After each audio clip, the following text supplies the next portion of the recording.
Hi, I'm Sam Walker. I'm here with GNN at FanFest 2015, and I am here with Robert and Michael from I Am Alone, the indie project. Would you guys care to give us a quick overview on that? Yeah, I mean, I Am Alone is a survivalist film set within the backdrop of a zombie apocalypse. Stars Gareth David Lloyd and Gunnar Wright. Gareth as a survivalist shooting his own reality show.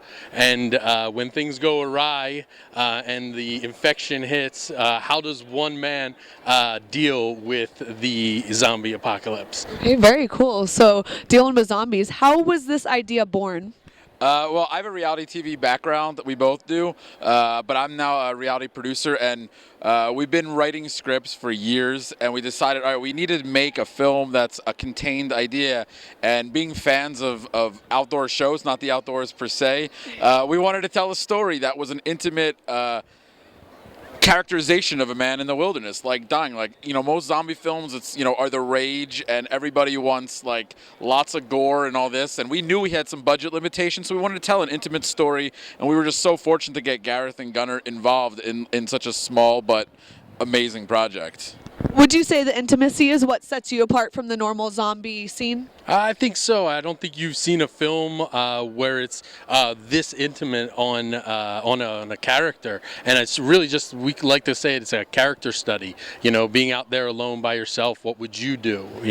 By yourself. Zombies are in the background. It's more of like there's a zombie epidemic, there's things happening, but it's really about like coping. And I think most people, whether you're child, male, female, whatever, how would you react in the wilderness by yourself? Because the one thing, and it's not a spoiler, is as Gareth is dealing with this plague because he gets bit, he doesn't know what's happening. So for once, you're dealing with somebody who isn't self-aware of what is actually happening. He's trying to just shoot his show and survive and try to get to his friends, and it's vice versa. His friends, his team in the city are trying to get to him, so there's this journey that they're both trying to get to each other, but for different reasons.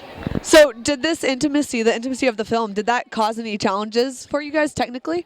Yeah. I mean, we had to shoot 10,000 feet on a mountain, and we had a mountain which we kind of scouted a little bit, so we had to kind of change locations up in that mountain to make different areas look different, like we were in different places, so it just didn't all look the same.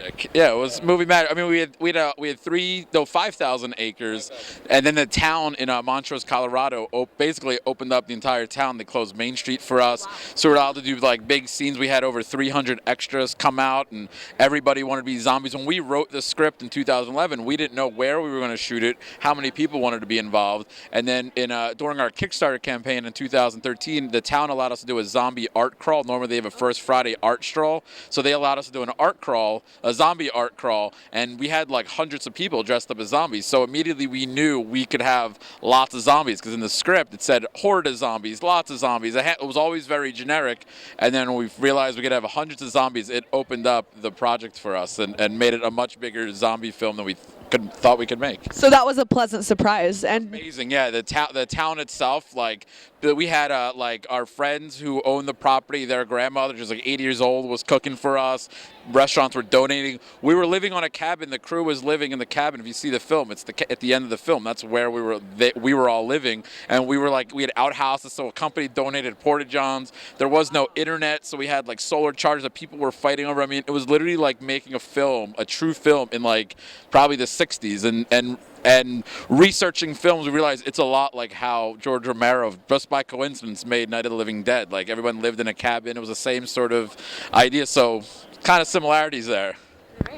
And where can we find this film? When will it be out for the public? Right now we're seeking distribution. It's online. If anybody would like to see it, they can contact us at IamAloneTheMovie.com or abstractforces@gmail.com. Both Rob and I can send a password-protected link out anytime.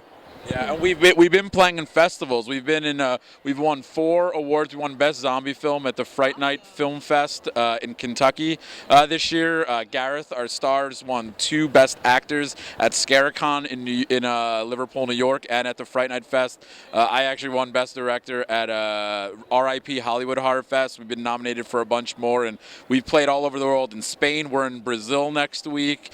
We played in Malta, a country I never even heard of, but we were happy to play it there. It's played in England. It's just been bigger in the festival circuit than we could ever imagine. So Check out our website.